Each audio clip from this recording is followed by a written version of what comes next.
Bonjour tout le monde, et voilà, après une longue absence pour les vidéos, j'ai enfin un petit peu de temps pour vous en faire une. Alors je me suis dit, pourquoi pas faire un petit truc qui est sympa à Noël, ouais, le chat qui décide de râler, que justement on peut offrir, donc ça peut être vraiment super, c'est des petits bonbons caramel.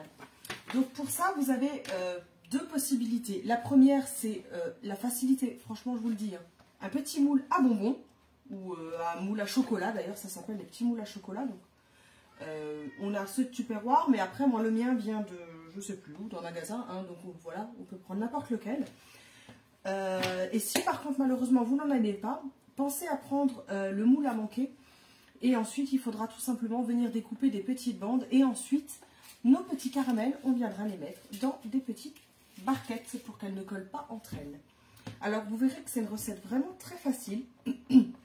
Pardon, qui demande de nouveau très peu d'ingrédients. Ce qui est juste un petit peu long, c'est le temps de cuisson.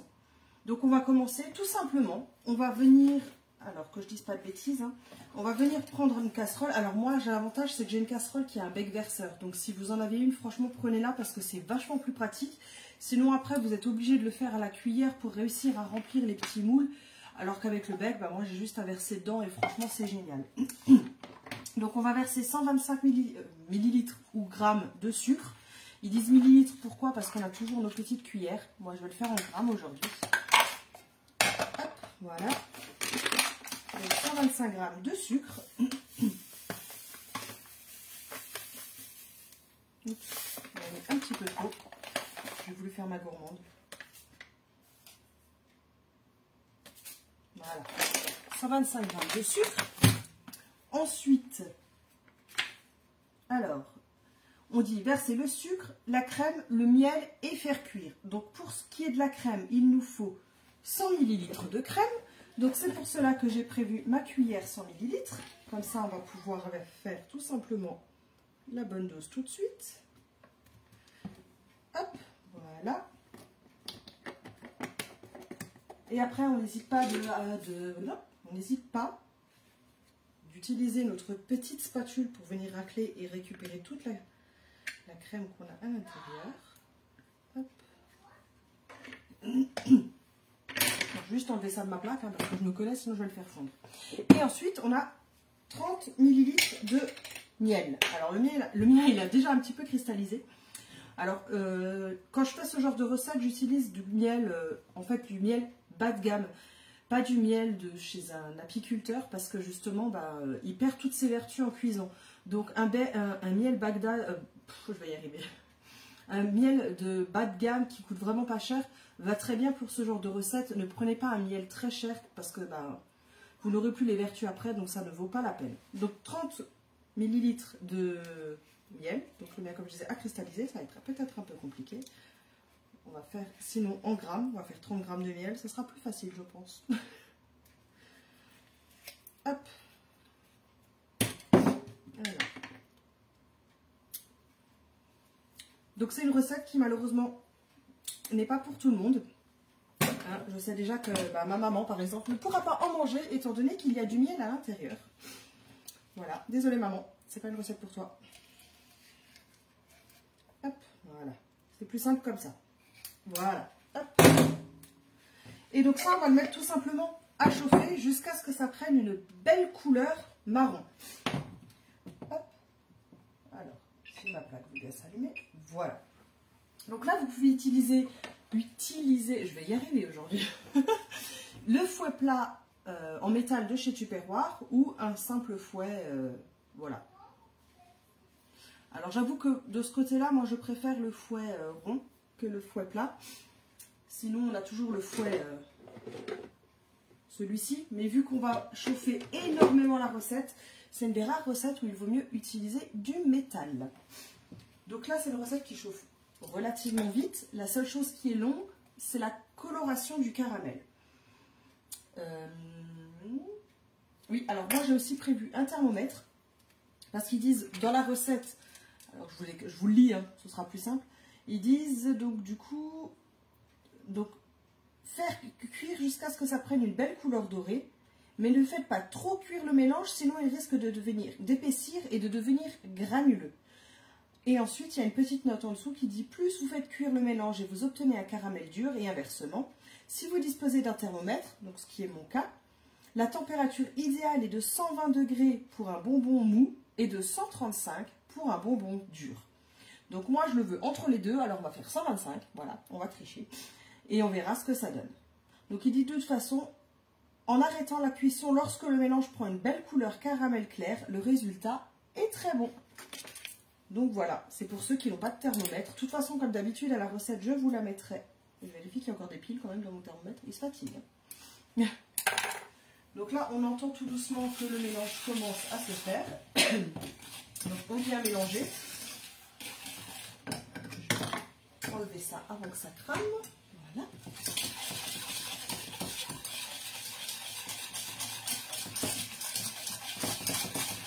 Voilà, là maintenant je vais bien tout mélanger. Donc, ce qu'on va faire, c'est préparer le beurre qu'il va falloir ajouter ensuite. Donc, il va falloir ajouter, que je ne vous dise pas de bêtises, 15 g de beurre. Donc, c'est vraiment pas grand-chose.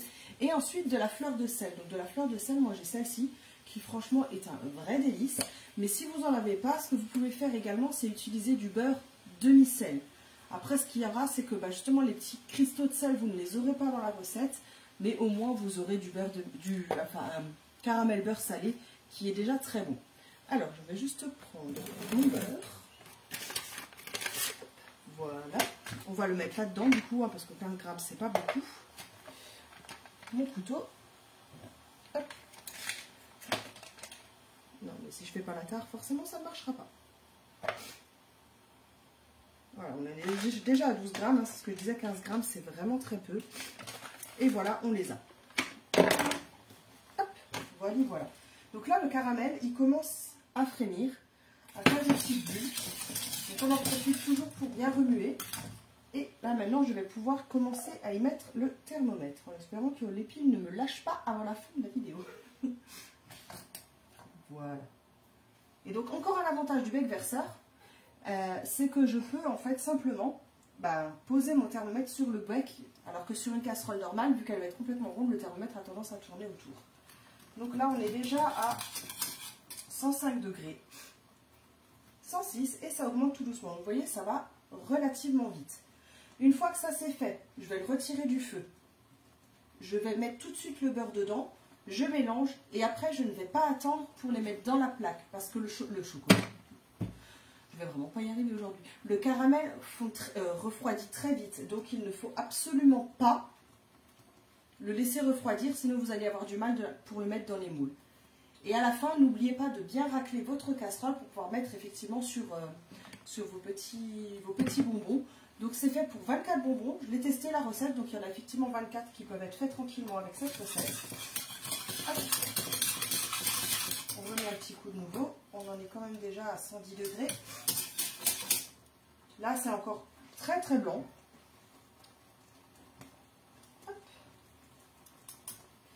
Et pendant que ça monte en température, je vais en profiter pour vous montrer à quoi ils vont ressembler.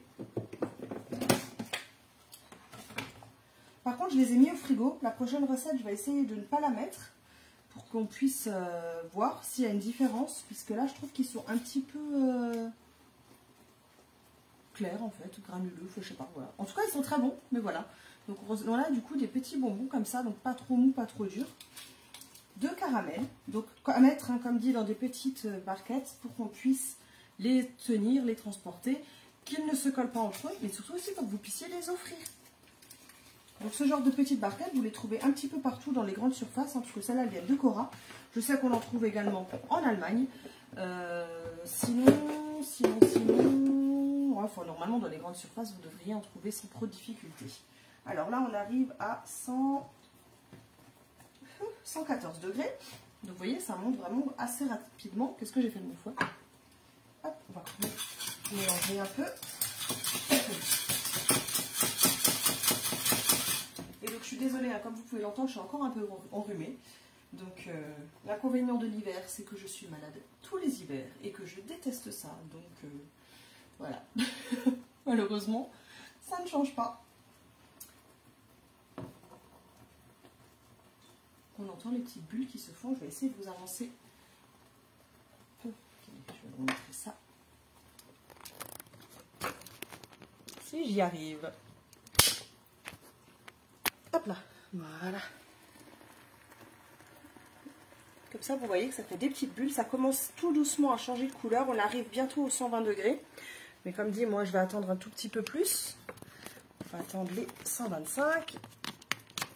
Hop, voilà. Pour qu'on puisse avoir un caramel qui ne soit pas trop mou non plus, mais qui ne soit pas trop dur. Alors, 121, vous voyez, ça va vraiment très très vite. 122.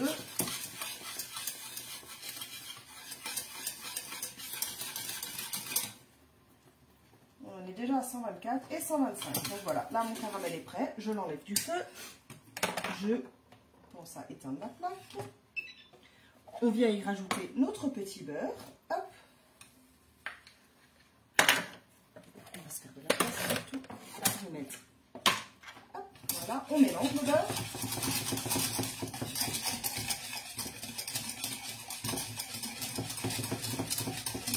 Une fois que le beurre est complètement fondu, c'est là qu'il faut venir mettre dans nos moules.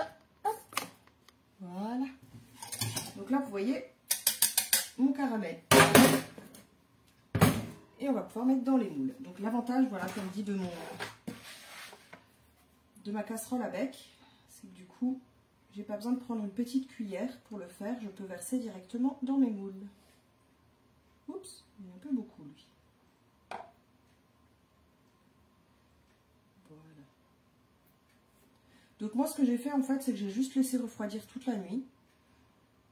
Et je m'en suis occupée. Mince. Je m'en suis occupée, bon, un peu plus que la nuit du coup, puisque je m'en suis occupée quand je suis rentrée du travail aujourd'hui.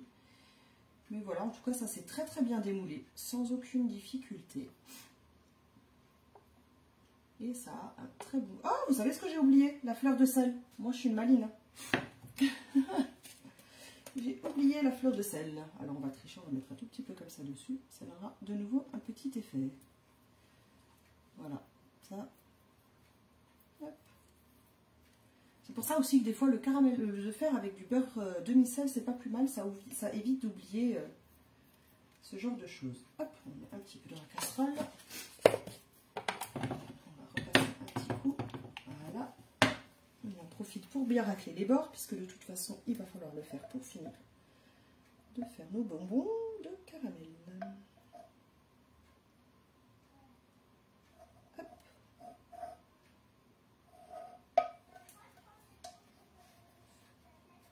Hop là, voilà, ce sera plus facile de la main droite.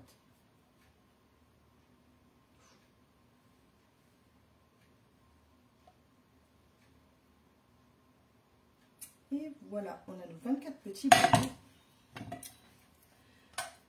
Et j'en ai encore un petit peu dedans, donc on va le mettre dans le moule qui est à côté.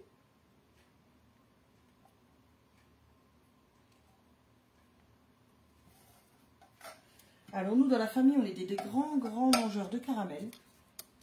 Donc du coup, c'est une recette, ça, qui va partir très vite chez nous. Donc vous voyez la facilité, hein, justement, de ce genre de moule, c'est que bah, je mets en moule et après, je démoule. Je n'ai plus besoin de passer ensuite à faire avec un couteau. Surtout que le couteau, ce qu'il va falloir, c'est qu'il soit chaud pour pouvoir réussir à couper correctement. Mais il va aussi falloir... le mouiller pour que ça ne colle pas entre les caramels. D'où l'avantage d'avoir des moules à bonbons, chocolat ou voilà. Donc là aujourd'hui on a fait une recette de caramel, donc là que je ne vais pas toucher pour le moment, le temps que ça refroidisse un petit peu avant de le mettre dans une pièce plus fraîche. Mais il y a d'autres recettes que j'ai bien envie de tenter avec vous, dont celle-ci. Donc c'est pour faire des petits chocolats, pour pouvoir offrir justement pareil à Noël.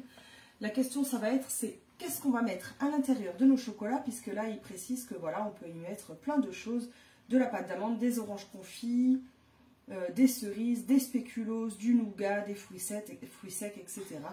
Donc j'avoue que c'est une recette que j'ai vraiment envie de tenter. J'ai déjà acheté en plus du chocolat noir pour pouvoir tenter cette recette. Donc si j'ai le temps, c'est toujours le même problème. Je vous ferai une recette avec ces petits chocolats-là, comme ça on pourra voilà, découvrir une recette supplémentaire. En tout cas, j'espère que cette vidéo-là, comme les autres, vous ont plu. Merci de me suivre et de m'avoir suivi. Et je vous dis à très bientôt. Gros bisous!